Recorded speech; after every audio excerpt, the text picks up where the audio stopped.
Tem a palavra o Sr. Deputado Diogo Moura, do CDS.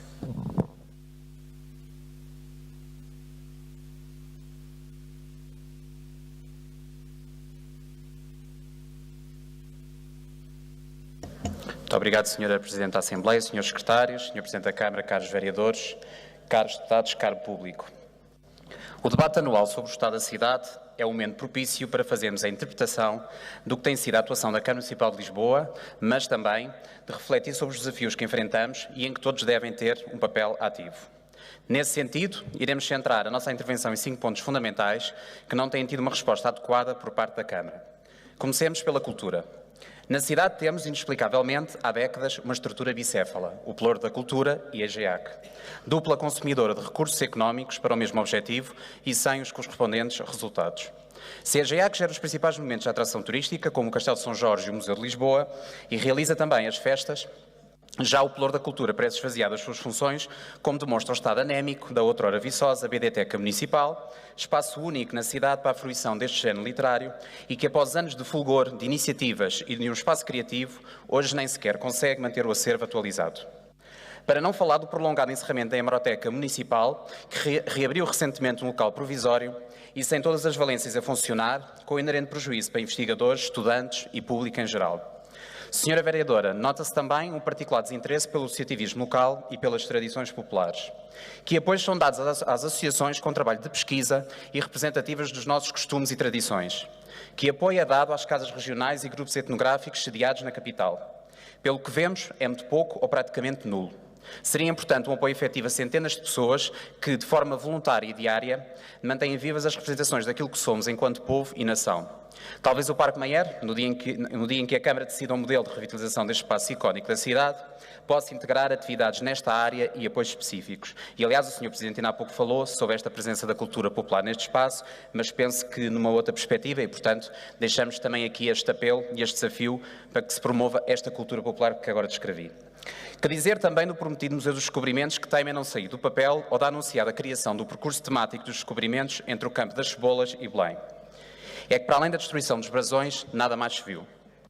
A oferta cultural de Lisboa é muita, basta ver a programação da GEAC, mas a mesma não pode viver focada na cultura de massas, em eventos de grande dimensão, deixando para as juntas o colmatar da falha, que é a ausência de ofertas locais, tão importantes para as comunidades da cidade. A cultura tem de ser um polo de desenvolvimento económico sustentável, gerador de emprego, riqueza e atração turística, com impacto nos outros setores. Lisboa reúne as características e as ferramentas para ser uma grande capital cultural. Falta-lhe uma política concertada, visando a inclusão de todos os públicos, onde a Câmara deveria ser a principal impulsionadora e concretizadora de projetos culturais. Lamentavelmente, não é. Na área do turismo, um conjunto de situações para as quais a Câmara também contribuiu e na qual o anterior Governo teve um papel decisivo na desburocratização do setor e na promoção internacional de Lisboa enquanto destino turístico, fazem de Lisboa um sucesso que deve ser preservado e ampliado. Atrevo-me mesmo a afirmar que, se não fosse o turismo, há muito que o comércio da Baixa e dos bairros históricos estaria moribundo. Porém, tal acontecimento deu origem a novos problemas, alguns imediatamente detectados, mas que até hoje carecem de resolução. A título de exemplo, todos recordamos como os debates em torno dos veículos de animação turística apontaram para a necessidade de uma regulamentação que cingisse os percursos para preservar a população dos bairros históricos do ruído e da poluição. Foi elaborada uma proposta regulamentar no início do ano que, depressa, se esfumou. Pergunto, onde está esse regulamento? Quando a Câmara tem competências para regulamentar, por que é que não o faz? E no que concerne ao crescimento da população temporária da cidade, deveria ter sido acompanhado também pelo aumento da capacidade de resposta em matéria de higiene urbana. Não obstante o trabalho de proximidade das freguesias, há bolsas do centro da cidade que acumulam lixo comercial e turístico nos passeios, quase todos os dias e durante quase todo o dia. A sujidade da cidade, essa, continua a ser uma das principais críticas de quem nos visita. Que medidas tomou a Câmara para colmatar esse déficit de higiene, a par do esforço das juntas de freguesia mais afetadas? Foi com expectativa também que ouvi a promessa feita há pouco pelo Sr. Presidente. A pergunta é retórica ou não? Porque se sabemos o que não foi feito ou foi insuficiente, muito gostaríamos de percepcionar que verbas da taxa turística vão ser alocadas à higiene urbana, ou já foram, ou à colocação e ou reposição de mobiliário urbano. Uma nota ainda para a questão do alojamento de longa duração, que obviamente é um arrendamento, e para o alojamento local, que é um serviço prestado e, portanto, estamos a falar aqui de matérias distintas. Como sabemos, este último será duramente analisado em termos de aumento de impostos, na proposta do Orçamento de Estado de 2017, apesar deste ter custos administrativos que não existem no alojamento habitacional, como sejam os serviços de limpeza, recepção ou outros serviços de apoio. Todavia, o aluguer tradicional ou de longa duração não foi beneficiado, em termos fiscais, para se tornar competitivo e ser uma real opção para quem quer viver na cidade em casa arrendada. Uma vez que é o mesmo partido que governa a cidade e o país, instamos o Executivo da Câmara a preocupar-se com esta matéria em termos de desagravamento fiscal. E, como disse ainda há pouco o Sr. Presidente, não se pode aceitar a inação e não se pode aceitar a inércia. E isto vai para os dois lados. Em suma, o turismo não é uma ameaça, mas sim uma oportunidade que importa acompanhar de perto. Entrados no campo da habitação, cumprimento a Sra. Vereadora, que já cá não está, Paula Marques, pela clareza intelectual com que desmontou ontem, em entrevista a um jornal e a par do que o CDS tem vindo a afirmar, o novo mito urbano por aí corre, que, pois como todos sabemos, a Baixa da cidade não está vazia só de agora e não está vazia apenas por via do alojamento local que foi criado e a culpa não é seguramente do turismo. Invocar que o turismo é o culpado de todos os males é um tiro no pé. Nem tão pouco a lei das rendas foi um problema para a zona da Baixa Pombalina, embora esta careça de um olhar social atento às situações de exclusão e de pobreza. Mas foi precisamente essa lei que permitiu que os privados reabilitassem o edificado, mesmo que deveria ter especial interesse como as lojas históricas emblemáticas e que a Câmara tentou proteger de uma forma meramente cosmética. A Câmara tem ao seu dispor, desde 2009, inúmeros meios para defender as lojas históricas, como o PDM, os planos por nó de salvaguarda, do Chiado, a Baixa Pombalina, a Avenida Liberdade, entre outros de cariz nacional. O interesse público municipal encontra-se patente na simples existência de um plano por nó de salvaguarda que detalha e reforça o PDM. Em situações extremas, até podem invocar o interesse público do município em salvaguardar determinada loja, imóvel ou negócio, assumindo naturalmente os encargos que daí resultem. A Câmara tem os meios ao seu dispor para proteger o que entender e tem os meios financeiros, como já aqui disse, Sr. Presidente, que pode alocar, caso tenha interesse de facto em salvaguardar o conjunto património-uso. Tem até um regulamento plano de pormenor que tem de rever, mas que ainda não o fez. A Câmara tem tudo, menos a vontade, como vem demonstrado no regulamento municipal onde inscreve, anualmente, no orçamento da Câmara, o montante de 250 mil euros, valor manifestamente baixo para cumprir o objetivo de promover o comércio tradicional local como a marca identitária da cidade de Lisboa.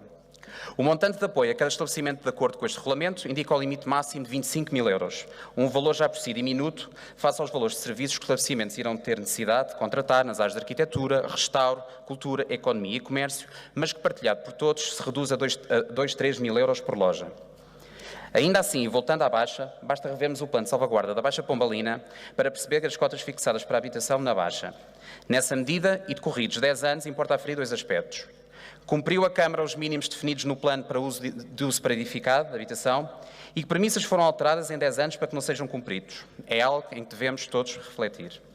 Por outro lado, importa que os mecanismos lançados pelo município sejam aperfeiçoados, no sentido de conseguir dar resposta à classe média, que, cada vez mais, é expulsa de Lisboa por não encontrar alternativas financeiramente viáveis no mercado. Os números são claros quanto ao facto de Lisboa ser, cada vez mais, uma cidade envelhecida. Importa lembrar que a promessa do Sr. Presidente de disponibilizar 5 mil fogos habitacionais ainda está por cumprir. Nessa medida, o património municipal deve ter um papel preponderante na procura de uma solução. Continuamos a aguardar uma estratégia clara, coerente para este património, numa equação em que não podemos esquecer o parque habitacional social do município. E sobre esta matéria, desde o início do ano que aguardamos que a Câmara apresente a proposta de regulamento do património e sequente estratégia há tanto aguardados. Não podemos continuar a pactuar com a alienação de imóveis sem que o Executivo cumpra com a sua promessa e, acima de tudo, a obrigação de apresentar esta proposta. Quanto à qualidade de vida na cidade, esta tem sido motivo de preocupação dos lisboetas, pelo que se têm visto privados ao seu direito ao descanso, dos espaços verdes ou das mais elementares regras de higiene no espaço público. Poderia esgotar o meu tempo em exemplos, pelo que só abordarei os casos mais significativos. Não obstante termos um novo regulamento que introduz melhorias, mas que mereceu a nossa crítica em relação ao horário das esplanadas não ser diferenciado dos estabelecimentos, a alteração dos horários nas zonas de Santos e de Caixoteira não contribuiu ainda para a diminuição do ruído, ao qual agora se soma o proveniente das obras. Temos também aqui a falta de higiene urbana que graça. Relembro a recomendação aprovada nesta Assembleia para a criação de instalações sanitárias em zonas críticas, para que quem saia de casa ou cruzeadamente, por exemplo, no Caixo Sodré, não tenha de o fazer em ambiente insalubre. E até hoje essa proposta ainda não foi implementada. O ruído noturno é uma constante, principalmente nas zonas com animação noturna e limítrofes, a que se soma a acumulação de lixo residual. Assim, torna-se urgente que, além de regulamentar, que se pugne junto à Assembleia da República para que a lei do ruído seja alterada. A nossa preocupação com a atuação da Câmara tem fundamento. Observe-se o que acontece no cervejódromo do Arco Seco. Perante o consumo desregrado do álcool, venda de droga, acumulação de lixo e ameaças constantes aos moradores, a Câmara, através de declarações, aponta para soluções de redesenho do espaço público, mas até ao momento limitou-se a colocar um gradeamento em cima do parapeito do jardim, que tem sido ótimo para servir de base para os copos. E neste campo voltamos a reforçar aquilo que o CDS tem vindo a defender nesta Casa. Por melhores regulamentos que aprovemos, sem uma aposta efetiva em meios de fiscalização, é o mesmo que nada. Acessoriamente, verificam-se questões crescentes de insegurança que incidem sobre residentes e turistas, pelo que deve ser alargada a cobertura da videoproteção, que tem um efeito claramente dissuasor e que o CDS vem a defender desde 2010. Sobre os espaços verdes, há zonas da cidade em que a recuperação de jardins é um facto, mas, simultaneamente, lamento que zonas que eram exemplo máximo de gestão pública sejam hoje o inverso. Veja-se o caso paradigmático do Parque das Nações. Ali, os espaços verdes representam um terço da área da freguesia e já se percebeu a manifesta incapacidade para os recuperar e manter, devolvendo àquele lugar em tempo útil o equilíbrio e a razão da sua existência. O Parque Tejo, o Parque Trancão, mais de 200 árvores em falta e dezenas de palmeiras, tudo em áreas de responsabilidade da Câmara, constituindo, em alguns casos, um perigo para a saúde pública. Por último, e atendendo à época, pergunto se a Câmara já articulou com as juntas de freguesia a limpeza das sarjetas. Ainda no que concerne ao ambiente, os últimos dados sobre a qualidade de ar e os níveis de poluição devem merecer a nossa preocupação. Se, por um lado, importa reduzir o nível de dióxido de carbono provocado em parte pelo trânsito automóvel, há que apostar na estrutura verde da cidade. Se bem que temos assistido à revitalização de vários espaços verdes na cidade, a população tem manifestado preocupação com o abate desnecessário de muitas árvores. Para o efeito, é essencial que Lisboa siga os bons exemplos de outras cidades e tenha um regulamento do arvoredo claro e objetivo nas medidas a tomar e na estratégia arbórea da cidade. Aliás, designo esse distante da proposta que o Executivo nos apresentou recentemente. Por outro lado, e provavelmente devido à pressão do ato eleitoral que se avizinha na execução de diversas obras pela cidade, assistimos ao abate de centenas de árvores. Aceitamos que sejam abatidas árvores quando existem relatórios fitossanitários que comprovem o seu estado débil, mas não podemos pactuar com o simples abate por causa de intervenções na rede viária ou de espaço público quando a permanência dessas árvores é possível. Ainda ontem nos deparámos com a questão do cordão humano de defesa das árvores no Campo Grande, frente ao edifício de serviços da Câmara. Uma intervenção camarária para criar estacionamento sem qualquer discussão pública, sem conhecimento dos órgãos e que pretende abater 28 árvores. Mas é importante perceber como alguns projetos são encarados. Em reunião de moradores com os serviços responsáveis pela obra, na semana passada, é dito que nenhuma árvore seria abatida. No mesmo dia, são afixados anúncios, nas ditas árvores, dizendo exatamente o contrário. Ontem, após um cordão humano que juntou dezenas de munícipes, foram ouvidos estes mesmos pelo Sr. Verdão Manuel Salgado, que transmitiu que, afinal, a Câmara vai abater apenas 3 árvores. Aliás, nem deveria abater nenhuma. Então, vejamos. A facilidade com que se volta atrás de uma intervenção já iniciada não denota abertura do Executivo, mas sim inconsistência e pressa nas mesmas, a opção pelo caminho mais fácil, o desnorte. E é nestes momentos que os munícipes e nós eleitos se interrogam. Se podia manter árvores, por que optar pela via mais fácil? Porque não se discutem as intervenções a efetuar com os cidadãos? Não se poupariam tempo e recursos? Esta opacidade nas decisões do Executivo não pode ser aceita pelos munícipes e muito menos por nós eleitos. Intervenções com impacto na sustentabilidade ambiental da cidade e em zonas estratégicas da capital não podem resumir-se a um mero despacho ou serem tratadas como uma mera empreitada municipal que apenas precisa de aval da Câmara ou de um vereador. Não fosse a ação da oposição e o empenho ativo dos munícipes, não teríamos tido discussões alargadas sobre o eixo central, a zona circular, debates esses que permitiram o aperfeiçoamento das propostas. Em suma, exige da Câmara mais transparência e regras claras. Neste campo, há que registar que nos últimos 3 anos em particular, que o facto da Câmara apresentar projetos fechados, sem discussão, fizeram com que a sociedade civil se unisse em torno da defesa da sua rua, do seu bairro, da sua comunidade, o que é de salutar. Espelho dessa participação são as inúmeras petições que dão entrada nesta Casa da Cidadania, a par das intervenções do público, cada vez em maior número e com maior substância. E como aqui foi aprovado recentemente, é imprescindível que a Câmara faça uma apresentação pública sobre os vários projetos da cidade e sobre o seu ponto de situação. E falamos desde o plano pavimentar aos projetos de uma praça em cada bairro. E porquê? E até porque alguns destes projetos que estão disponíveis no site da Câmara, seja no desenho, seja nos prazos, não batem certo com a realidade. E aí recai uma das principais queixas dos cidadãos, a ausência de informação real. Dos 5 temas que inicialmente anunciei, deixei para o fim a mobilidade, que, como todos sabemos e sofremos, está a infernizar a vida dos lisboetas, fruto de um calendário eleitoral do atual Presidente de Câmara, que assim resolveu iniciar um conjunto de cenas de obras em simultâneo. E não vale a pena argumentar que somos contra a melhoria do espaço urbano, porque não é verdade. Podemos não concordar com algumas das soluções, não somos, Sr. Presidente. Mas é incompreensível a overdose de obras, isso é que o senhor tem que entender. As obras do Frente Ribeirinho, que se eternizam desde 2009, somam-se as intervenções em inúmeras zonas da cidade, com destaque para as efetuadas no eixo central. No campo da mobilidade viária, deparamos com um plano de mobilidade desatualizado, com a ausência de estudos de tráfego que deveriam sustentar algumas das obras em curso, mas se a ideologia que sustenta a política da Câmara passa pela redução do uso da viatura particular dentro da cidade, então não se percebe de todo o que acontece com o estacionamento e os transportes públicos. No primeiro caso, o fomento da promoção e de utilização de parques de estacionamentos dissuasores tem sido efetuado a conta-gotas e em algumas zonas são mesmo inexistentes. Aliás, ainda há pouco da intervenção do Sr. Presidente e do rol de parques que aqui nos citou, apenas um se situa numa freguesia limítrofe de Lisboa.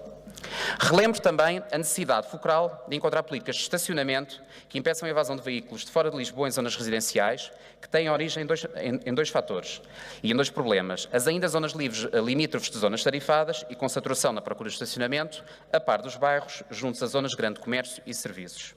Relembro as situações que o CDS tem apresentado em zonas fortemente residenciais, verificadas na Penha de França, em Alvalade e nos Olivais.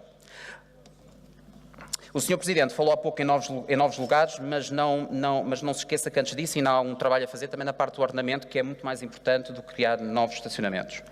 A deficiente e assimétrica cobertura que a EML tem na cidade cria zonas caóticas de estacionamento. A isto soma-se o estacionamento autorizado e a adaptação de espaços pedonais para estacionamento em cima do passeio, bem como a proliferação de pilaretes, com práticas habituais e pouco aconselháveis.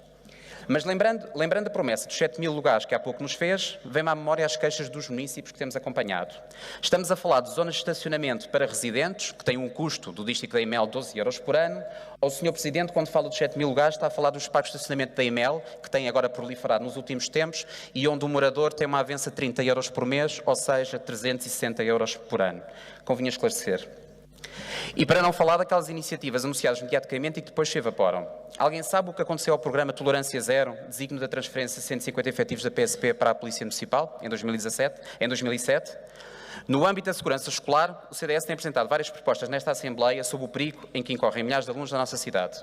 Em 2008, a Câmara lançou um programa dedicado a medidas de segurança junto aos estabelecimentos de ensino, programa esse que não teve continuidade. Anos depois, o atual Plano de Acessibilidades refere várias medidas que não vemos serem implementadas. Sendo uma matéria de especial relevo, é essencial que o Executivo tome medidas urgentes que passem pela atenuação da velocidade dos automóveis, sinalização horizontal e vertical adequada e campanhas de sensibilização dirigidas a condutores e informação direcionada à comunidade escolar, seja na vertente da segurança rodoviária, seja na implementação de medidas de segurança e comportamentais no trajeto entre casa e a escola. Por fim, em relação aos transportes públicos, a situação ainda é pior por não se constituírem sequer como alternativa. Para além de não cobrirem toda a malha urbana, um percurso na cidade em que se tenha de viajar em 2 carreiras da Carris pode demorar 1h30. O mesmo tempo que se despende numa viagem Lisboa-Coimbra no Alfa Pendular. O antigo serviço porta a porta poderia ser um paliativo, mas também aqui é preciso que a Câmara se coordene com as juntas. No metropolitano, a degradação dos serviços de transporte é o exemplo. Intervalos de circulação cada vez maiores, composições apinhadas, escadas rolantes paradas, ausência de higiene nas estações e o azar, lamenta o Ministro, da falta de bilhetes nas máquinas. Tudo contribui para infernizar a vida daqueles que aqui vivem e trabalham e dos que nos visitam. O caso da linha verde é paradigmático, a circulação limitada a 3 carruagens, face à ausência de intervenção prioritária na plataforma de Arroios, com os condicionantes inerentes que afetam toda a linha. Em simultâneo, assistimos às promessas do Governo em avançar com a ligação do Rato ao Caixo de Sodré. Ora, estas decisões colocam em causa a rede de transportes na cidade, mas também o planeamento urbano. E nós, enquanto autarcas, não podemos aceitar que se aprovem, a título de exemplo, o Plano de Urbanização de Alcântara e o Plano de Pormenor das Amoreiras, cujas intervenções no esquema de circulação viária assentam num pressuposto de abertura de estações de Alcântara e Amoreiras, para as quais não se vislumbra qualquer iniciativa. Com a manutenção do método sob a alçada do Governo e a Carris a passar para a Câmara, agora-se a estratégia camarária de coordenar os transportes na cidade, desconhecendo-se qual a política de financiamento e política de mobilidade, em particular, destas entidades e a quem devemos exigir responsabilidades. A inexistência de uma política metropolitana de transportes é algo que ficará na história como um interno insucesso ou o atual Executivo tem vontade e ideias para conduzir este processo. Mas seria hipócrita e irracional dizer que está tudo mal e, como sabem, não é a minha forma de estar. E por isso deixo uma palavra de reconhecimento em áreas em que Lisboa tem melhorado significativamente. O trabalho de integração e inclusão das várias comunidades é uma obra com muito mérito do Vereador dos Direitos Sociais, do qual não posso deixar de elencar o trabalho na constituição do Comissariado Municipal de Combate ao Desperdício Alimentar. Na área do empreendedorismo e startups, Lisboa tem-se afirmado como polo aglutinador de vontades, dinamismo e inovação. No que respeita à rede de mercados municipais, deixar uma palavra também ao Vice-Presidente, com quem, ao longo destes 3 anos, tive a oportunidade de refletir sobre os problemas existentes e de que forma poderíamos tornar essas estruturas atuais face às exigências dos clientes e modernizando-as. Nesta matéria, a Assembleia Municipal deu um importante contributo através da sua segunda comissão e que foi aprovado por unanimidade. A proposta atual do Plano Municipal para os Mercados inclui a maioria das recomendações aprovadas, o que é de salutar. Embora estejamos no início deste processo, em estreita articulação com as juntas, há ainda muito trabalho a fazer, nomeadamente a preocupação nossa em que os mercados possam ser uma mais-valia na economia local e não concorrencial ao comércio de bairro.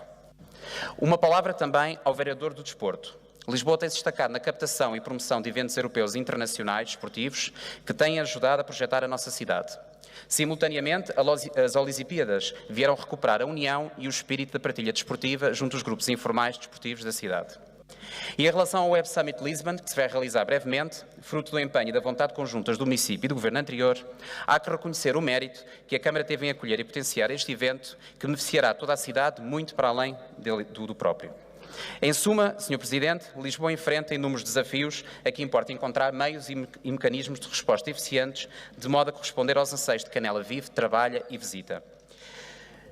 Sr. Presidente, queria também deixar uma palavra, obviamente, da pressa às juntas de freguesia de todo este trabalho no âmbito da reforma administrativa. Foi um trabalho difícil, mas penso que o resultado é, na maioria dos casos, positivo. E, obviamente, também uma palavra a todo o esforço que os serviços camarados fizeram durante este processo da reforma administrativa. Sr. Presidente, apresentámos aqui o contributo para a clarificação necessária de várias matérias, naquilo que sempre foi a nossa postura. Uma oposição atenta, que critica e apresenta soluções alternativas e que tem sabido escutar as forças vivas da cidade, cumprindo o desígnio de colocar o mandato que nos foi conferido ao serviço da cidade. Estou certo que 2017 será um ano rico e profícuo em inaugurações, mas também de mudança nos desígnios da cidade. Muito obrigado.